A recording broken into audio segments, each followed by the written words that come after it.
You're noisy. In general? Me, I just want to say before we get the episode started. What? I thought we were not going to do the day two. Okay, what? Be cruel.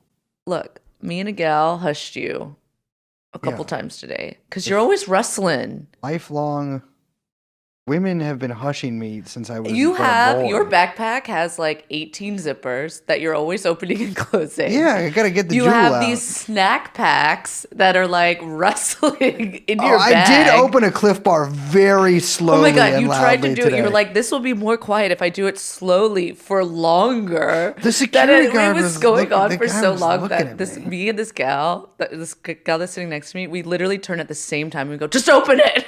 I did, and I feasted upon it. And then look who asked me for a nut later in the day. You. Could you please give us your name? Ghislaine Maxwell. Could you please? Ghislaine Maxwell. Could you please give us your name? Ghislaine Maxwell. Ghislaine Maxwell. Welcome to day 2. I can't believe you went with nut. That was so gross. That's literally what you ate. Welcome to day 2. Now an authoritative man saying it here. Welcome to day 2 of the TrueAnon Ghislaine trial, which Liz is not letting me call mistrial. Which, okay, fair enough. My name we don't want to put that energy out there. We do not. My name is the I'm not judge. coming back here. You're judge? Yeah. Well, I'm jury. And of course we have here executioner, young Chomsky. Welcome to TrueAnon. Liz, we are fresh out the court. Yeah, fresh out. I actually am not feeling fresh. Me neither. I am wearing a lot of. Did you take a shower this morning?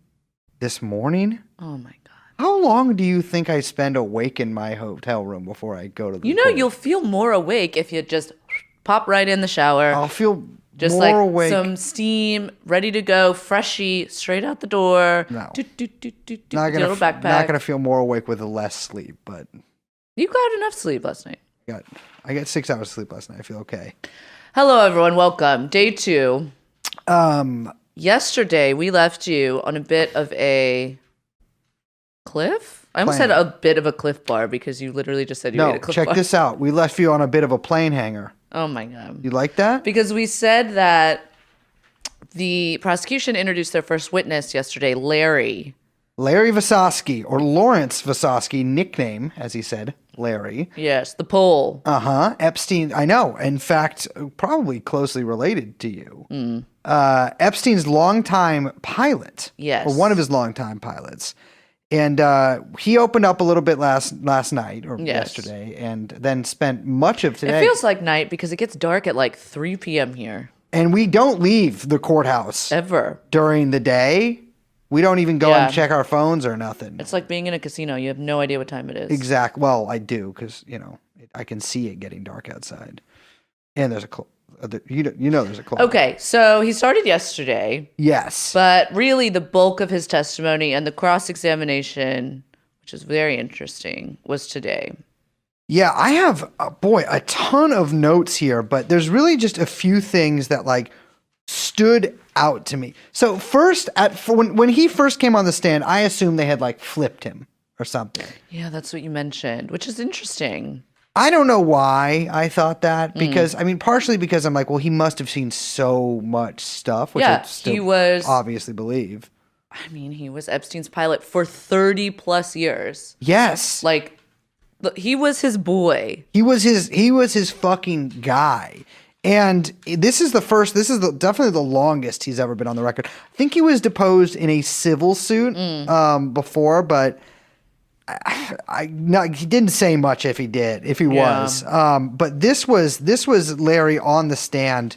And I gotta say, I think we mentioned this maybe in yesterday's episode, which I frankly have no memory of recording, but very sort of military bearing to the guy, like every single pilot, Southern accent. Oh yeah. Also, he looks like, how all pilots look like cartoon pilots? Yes. So he has the kind of side part hair, real bushy eyebrows. Yeah. He's Polish.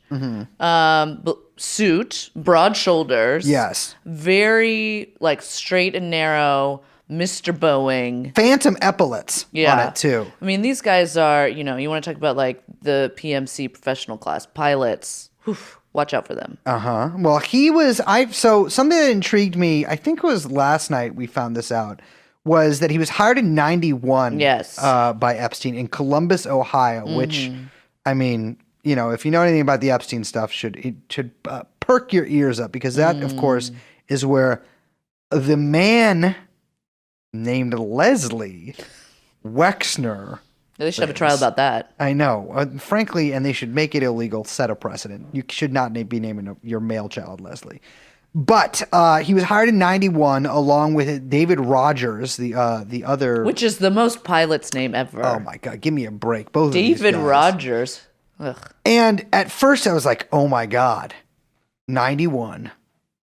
Columbus, Ohio. It's got to be some, like, Southern Air Transport or, one of these guys. No, I'm pretty sure it was Pan Am, because that seems to be one of the biggest airlines that went bust. Pan Am was decommissioned in 1991, and he mentioned that his airline was decommissioned, and then that's when he applied for a job with Epstein. Exactly. And I got to say, he does look like a Pan Am man through and through. Yes, and we don't know that for a fact, but I mean, that's the biggest one that was decommissioned that year, and so that makes sense. So I was doing a little courtroom, what do you call it, eavesdropping. Oh, yeah. There and little scuttlebutt. Yes, and Ghislaine's old time. I gave me the man's fairly age, so I guess that works. Ghislaine's old friend Christopher Mason. Yes, the and Britisher. He's British, so which is like automatic old timey. Yes, so it works. yeah, and he and I also have peed. Every time I went pee today, that man was also in the urinal. All right. Just to let you know, just a little behind the scenes action. Yeah. And I tried. He loves a pop of color. Let me just say, I tried to pop his color, couldn't see a thing. But I was listening to him talk today, and he was saying how he had some friend that used to live down the road from Epstein in New York, and was talking about how Epstein was such an early adopter of a private jet, even although his first airplane was not a jet. And even though he lived in such a small place in 91, and I don't know. I just thought that was sort of humorous, because he was telling to these two guys who I believe were journalists, and they were just like, okay. I overheard him talking. He was talking about how Ghislaine took him to Epstein's townhouse. Yes. And he was like, oh, I was on the 7th floor or whatever, where all of the offices were. I think it was the 6th floor, maybe. And he was like, and they were so grand. And it was like, it was the man who controlled the universe. Yeah. I was like, who are you? Who is this guy? Get him out of here. How did you get in here? I know. Should this... Who... He's just... ICE deport this man. Anyway, back to Larry. So Visosky hired by Epstein. And again, like I said, I thought they turned him. They didn't turn him. So he was the prosecution's witness. Yes, right? He was the prosecution's witness. And the first witness, they bring his ass up. And he spends most of last night, and a good deal this morning, basically identifying Epstein's various properties, entering photos of those into the record. And describing in detail, when you enter them, what you see on the left, then what you see on the right, what's ahead of you to your other left, and then to your other right, and then turn around and, hey, look to your left, and there's this. It's like, my God. I mean, I hate to say... It was a lot. It was a lot. Like, the way he... I don't think I've heard a man say approximately this many times since I was on the Howard Stern micro penis measuring contest in 1998. Baba Booey. Yeah, he walks through all the properties. That took forever. The really interesting stuff. Well, there's a couple interesting things. What? Some of the most interesting stuff was the way that when he was asked to describe Ghislaine. Now, there's a couple different ways he described Ghislaine, and particularly Ghislaine's relationship with Epstein. The first thing he said, and he walked this back later, was he described Ghislaine as Jeffrey's number 2. Yes. And it's so weird. I was thinking about this. I don't know if you felt this way, but we were sitting there and I was listening to him say that, and the way that the prosecution was describing things. And even later on, later on today, we heard from victim number 1, and, you hear these horrible things being recalled.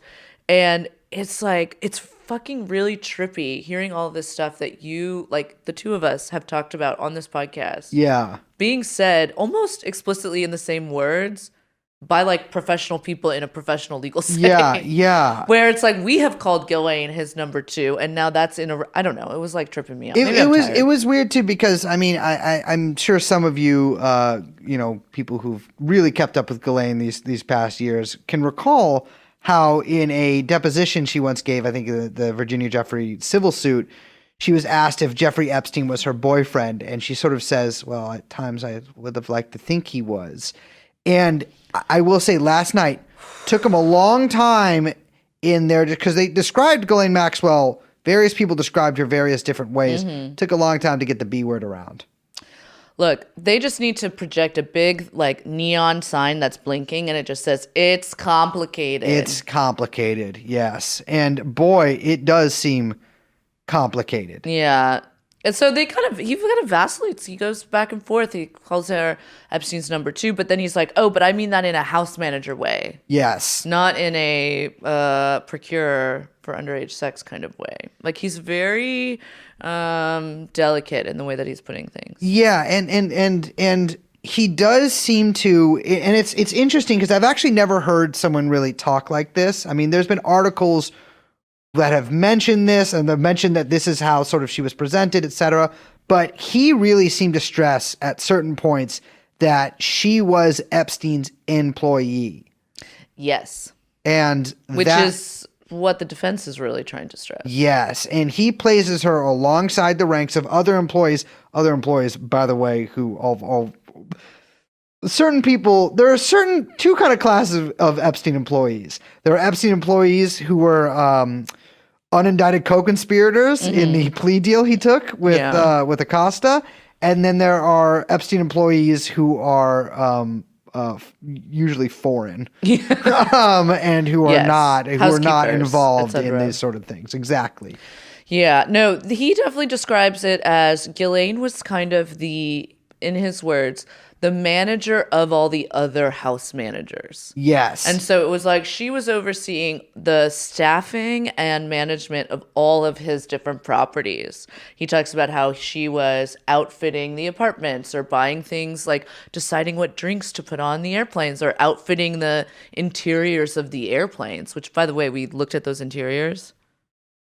Lock her up. I got to say, should be in federal maximum security death penalty type prison gallows for that alone. For the decorating choices. One thing I found interesting, especially we're talking about the plane though, we did find that his office on the 747 I think it was. The Boeing that he owned, his last plane. 747. Well, the office he had on that was called the Red Room. You know what I would call my office? I wouldn't call it that. Call it the office. No, although that's a nice little gift to our podcast with our Twin Peaks. Yes.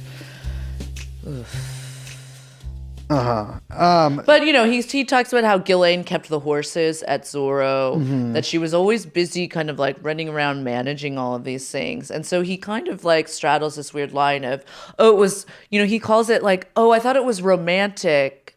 They had a romantic relationship. But they never kissed or hold hands. But it was romantic, but platonic, but business, but labor. Yeah. But I don't know. It was all over he was saying it was complicated. Yeah. But they really stress and it became very apparent just how close Visosky was to all of this. Because, okay, so he's got a place in Palm Beach. But he mentions that he flew Epstein, and I wrote this down. I wrote this down a couple of times because I'm like, I must have misheard this or something. But he says that he flew Epstein probably every 4 days for about 10 years. Yeah. That is an insane amount of travel. Well, and he worked for him for like 30 years. Yeah, he worked for him for 91 to 2019. Last flight to Teterboro, yeah. But he just... I thought that was astounding. Like that's such a huge number of flights. I mean, obviously there must be some weeks where you didn't do it, but every 4 days. But he knew all of Epstein's properties inside and out. Yeah. And he had a little place on Zorro Ranch. And because, not even a little place. What we found out Yes. was that Epstein gifted him 40 acres on the property of Zorro Ranch in New Mexico for him to build his own house. Gifted. yes. Epstein also paid for his daughters. He has 2 daughters. Their high school and college tuition. Yes. And all of Epstein's cars were registered in Larry's name, which is very interesting. And Larry said, I never thought of them as my cars, but I used them all the time. He gifted me a Cobra. Well, he was quick to correct a replica Cobra. Yeah, there was a very, funny moment where the defense attorney was questioning Larry, and he was like, Larry, you're a bit of a car guy, right? And Larry goes, I mean, just classic cars. And it was like, oh my God, what am I watching? That's something. So that's something that I was really, really noticed about this today is that the prosecution and their sort of rapport with Larry, night and day. Yes. From the defense, right? Which makes sense to an extent, but the defense, the lawyer who was questioning Larry, by the way, was like a bro. Yeah. They were seeing eye to eye. They were like, it was a meeting of the bros. There was I didn't count one instance of jovial laughter when the prosecution was up. Oh no. Many instances there was some definite sort of like wink wink dudes rock energy happening that is really inappropriate for a trial on they also all that's to say about Epstein gifting him all this stuff because I mean Epstein really treated this guy nice. Like they were boys. They were clearly boys. This was his guy. Like this was his homie. Yes. And so, well, what the prosecution's asking is like, well, did you fly here? Do you recognize these places? And sort of like using him to kind of like give the lay of the land of Epstein's properties and stuff like that. And also talks about, flying to Traverse City, Michigan in the 90s I presume that has to do with victim number 1, which we'll get to. But defense asks Visosky, you never saw a female under 18 not with family. Visosky says, correct. Now, that's literally not true because he actually in real life objectively did see that many times. I mean, even just the ones that we have literally on the flight records, photographs of this exist, Virginia Giuffre, but also victim number 1, and, many other girls. But we'll get to why he sort of says that in a second, but he says no, I never saw anyone under 18. So he's never actually saw unaccompanied minors at all. He never saw any sexual activity or any kind of like sexual anything on any of the 3 planes that he flew for Epstein. Yes. And then he was asked if he saw Jane. Now, who's Jane? Jane is victim number 1, aka sort of Jane Doe here, right? Because they're not using her name. We do know her name. We're not going to use it, obviously. Yeah. But I'm only saying that because there's some other stuff I had to check out with Larry's story here. After we got out of the trial today, and let me tell you, the guy is up to his ears in it. So Jane's name, he knows it. He's given her name. And he's asked if he ever met her. And he says he can only recall one time when Epstein brought her to the cockpit. Yes. And showed her around. And this girl was likely around 14 years old at the time.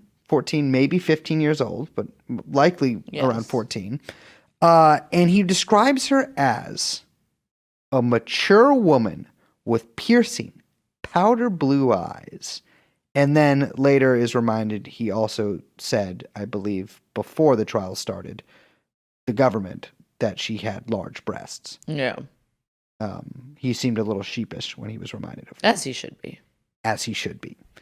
And he says that about, I can't remember, but he said that about another girl too, that she looked over 18. Oh, Virginia Giuffre. Yeah, he said that Virginia Giuffre he said that she looked like 20, 21, something like that. He said, of my category. That's how he described it. she was of my category. And I was like, I guess you're talking about adult versus child, but that's a very weird way Maybe to he put says it. type?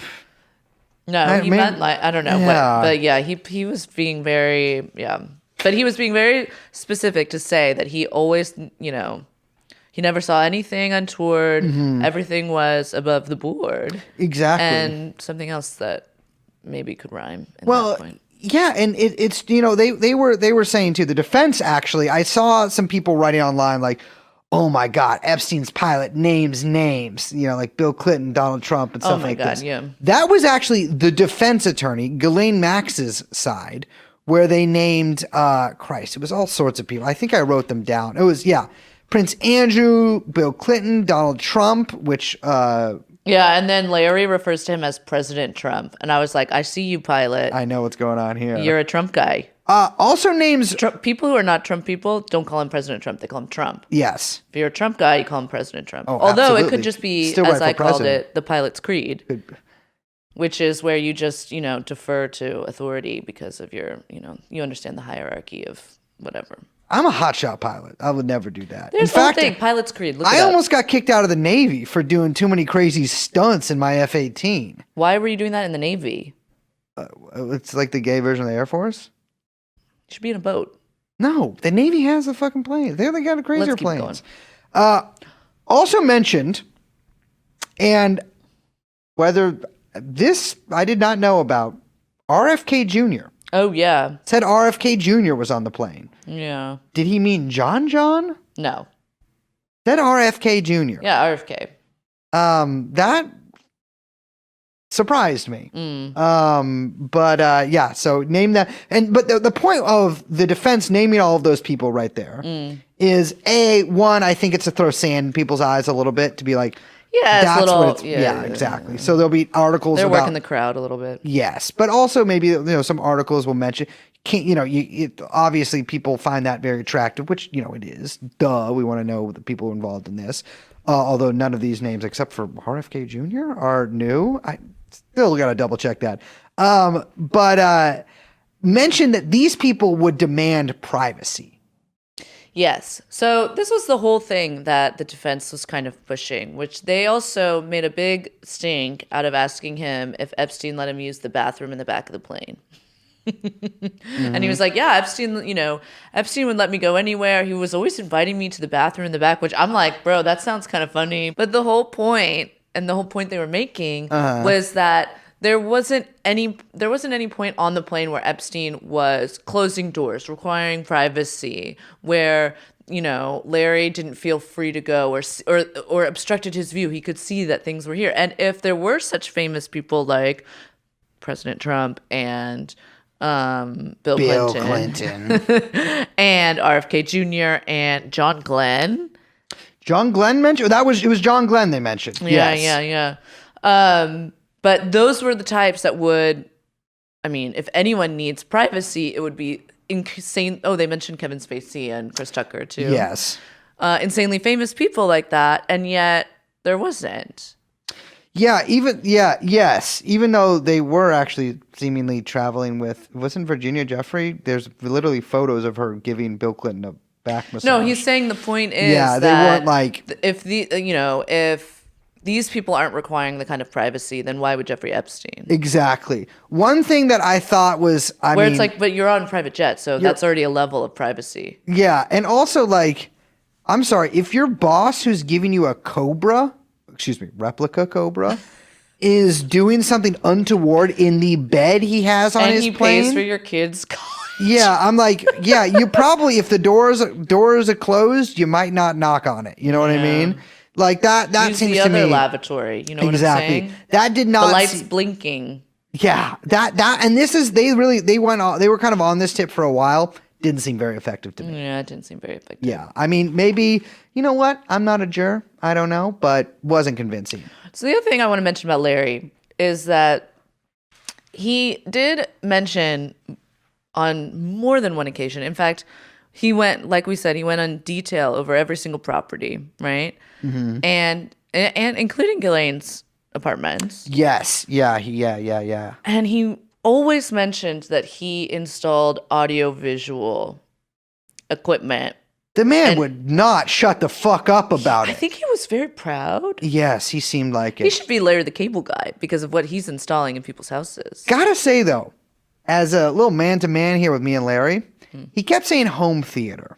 Now... That's a very 90s thing. When people, I think, hear home theater, they think that, like, the rich people, like, yeah, MTV like Cribs. Kardashian style. Yeah, like... and it comes with, like, movie popcorn somehow. Yeah. They have, like, a popcorn machine or something. Yeah. Like Richie Rich. I'm sure that Epstein had a version of that in some of his homes. I don't think so. I think it was just, like, a big flat screen. Did definitely seem to just be describing a flat screen. And, like, a sound bar. Yeah. Well, they didn't have those back then. But maybe a couple Dolbys wired up. I will say, he did call Epstein an audiophile. Yes, he called Epstein an audiophile. Say, like, brother, just any kind of file, find a synonym. Yeah. You don't want to be bringing that into here. But not far be it from me to give him any advice. Speaking of Ghislaine, though, and her apartments, he also mentioned something that I did not know before, is that Ghislaine actually, he says that she had her own private plane. That this was just an offhand comment he made. But she owned 1/4 of a share in a private jet. Yeah. And then he said it would be fair to describe that as her plane. She brought it off a brochure, getting off the plane in Cancun. Exactly. And so I am very interested in that, and will be when I have a little bit of free time, because I have to go to bed in 45 minutes. I am going to hunt something on that up, because that's all the information we got. It was just a quick little few lines there. But he did say that she has a 1/4 share in a private plane. Yeah. The extensive audiovisual stuff also extended to Ghislaine's apartment, which I thought was funny. And, of course, my little brain is like, yeah, we know there was extensive audiovisual called cameras, bitch. Yeah, but he wasn't talking about that. He could have been. No, he was Perhaps someone should have pressed him on it. He was like, this man was like, you will be able to watch DVD commentary on Blade 2. Like, you know what I mean? Like this. He also said when he was describing Little St. James, which again, I know this sounds weird, but it's so fucking weird to just sit there and be like, yes, on his island, Little St. James. I'm like, they know about it too. But you could tell that everybody in the courtroom, like even serious journalists and stuff were like, I don't know if there's any. There was the NPR lady. What are you talking about? They were the people in front of us. I have a note in here that says like braces rustling and working the room. You were like trotting around, like chatting with the New York Times and NPR. Well, listen, lady. Unlike you, what I'm trying to do there is what I do is I ask every single person, like, so have you heard anything? We shouldn't even say this on the podcast. I don't say anything. You know why? I just listen. Yeah, listen to the sound of your own pen scratching, betraying your friend here. Your closest, the only person in that courtroom who would take a bullet for you. When he was talking about Little St. James, he said there was this building at the edge of the island that used to have a gold dome, and everyone perked up. And he goes, "It was a library." Yes. Brother, that was not a library. That was not a library. But also, that's not the description we heard of it before. It was supposed to just have like a piano in it. No, I don't know. Yeah, it was actually a Protestant temple that Ghislaine built to appease the pagan god that she worships. There were a couple photos that were shown to us that were rare. We got some rare Epsteins and some rare Ghislaines. Yes. And there was a photo of Epstein in front of the first plane that he bought. That was not the Lolita Express, but I think it was like a Cessna or something. It was it was not a Cessna. It was a fucking Hawker. Oh, yeah. Okay. Yeah. Small little guy, but it had... At the nose, it had a sideways JE logo on it, which I noticed immediately. I cannot believe I missed that. Yeah. Smash Mouth flames on the side. Yeah, he had flame decals on his plane. Yeah. And both you and which is back in style now. Yeah. So you and the young lady sitting next to us both saw that. Immediately. I didn't see either of those things. I was focused on Jeffrey Epstein, who was said to never have been touchy-feely with Ghislaine, with his arm fully around boyfriend style. Yeah. Classic boyfriend pose, arm around the neck, or like kind of the collarbone of Sarah Kellen, and kind of nuzzling her hair with his mouth and nose. Ugh. Possibly in a pre- or post-kiss arrangement. So I thought that was interesting. Because Kellen came up a lot from... Yeah, can you remind Visosky. people listening who Sarah Kellen is? Sarah Kellen was one of the several of Epstein's assistants who were, unlike Ghislaine, sort of like known as fully just assistants, although obviously also participants. C tier. C tier. So they're like, well, no, I would say Ghislaine's A tier. No, I would say Ghislaine's A tier. Oh, I was going to say Epstein's A. Oh, well, I'm Alpha. saying they're under. So, okay, we're using different tier system here. Epstein's outside the tier system. He's on top. The tiers are under Epstein. Let's roll with that. Okay? You could say we have a two-tier system. I'm just saying it makes more sense. Well, I don't know if it makes more sense. C-tier doesn't seem right. Anyways, they're B tiers. But they're also basically all of them on Epstein's non-prosecution agreement that he signed. So, and have been accused of participating in these his crimes. So the defense is wrapping up with Larry, and they say, okay, so he gives you this replica Cobra. You know, you got the 40 acres at Zorro. You know, he's been very generous. He's paying for your kids' high school, private school in Palm Beach, but also their college tuition paid for. And he says, like, okay, you know, in 2004, they were 14 and 11 years old. They were always around Ghislaine. They were always around Jeffrey. Like, did you ever feel uncomfortable? And Larry's like, no, never. And they said, would you ever have let your children, like, be around Ghislaine and Jeffrey if you thought that something, like, if they were sexual predators? Like, if you had any inkling that Ghislaine was helping Epstein sexually abuse girls, like, would you let your daughters be around her? And he said, absolutely not. No way. And then defense is like, boom, mic drop. Mm-hmm. And then something strange happened. No, not that strange. Then the prosecution comes back. So the first question, I thought this was a really strong move. The first question that the prosecution asks Visosky is, when your daughters were 14, did you let them give Mr. Epstein a massage? And he answers in the negative. Yeah. And that was, I thought, really like, effective. One last thing here, too, and I think we mentioned this briefly earlier, is that they also kept, okay, yes, I don't think we actually fully went into this. Minor victim 1, he was asked if he had ever, because she's on the flight logs with her first name only. Mm-hmm. And Mr. Visosky was asked if he ever actually saw her back there. You know, her name's on the flight logs, but was it really her? Like, you know, do you know she was actually on the plane? I know she was taken on the plane and shown the cockpit by Mr. Epstein, but that doesn't mean she necessarily flew on the plane, does it? And he was like, well, I don't affirmatively, I do not know if she flew on the plane. Right. And then the defense asked, well, look, Mr. Epstein had an assistant with the same name who often was just put by her same first name. Same first name, who was put on the flight logs by just her first name, too. Yes. Like, could it be... Like, riddle me this. Couldn't it be that your memory, like, you've forgotten, it's been so long, that it could have been the assistant and not victim number 1, though they have the same name. Yeah, and Visosky's like, well, yeah, I mean, I don't know. I don't know if it was victim number 1 or the assistant, you know? I could have been the assistant, basically sowing that doubt, even though I knew. I was like, this is a total bullshitter's move. Sowing the doubt that, oh, well, maybe it's not the victim there. Maybe it was just the assistant. Right. Now, the second question, or close to it, that the prosecution asked when they got their second round here, is they ask about the times when the victim was supposed to have been on the plane and the times when the assistant was supposed to have to work there. And wouldn't you know it, which, of course, your boy who wrote I knew it in the little notes here already did, different decades. Absolutely different decades. Different decades. So, and different girls. Clearly different girls as well. Yes. So, to sum up, Larry's a liar. And he's protecting his own ass. Yeah, this is the dark side of Dudes Rock. Yeah. Like, you can see this is the like, I'm sorry, but we said this too. We were at Cafe Lorenzo. And I said, listen, you think Larry didn't get some on the side?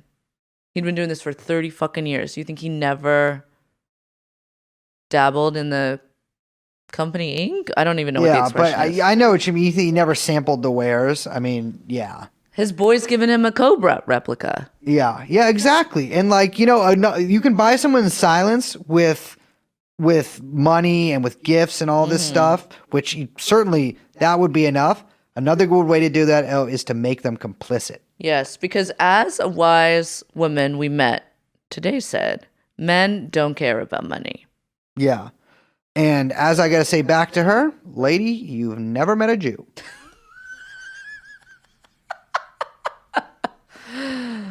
Oh my God. Well, we also today, we started to hear from the first victim in the case, victim number 1, Jane, who we mentioned.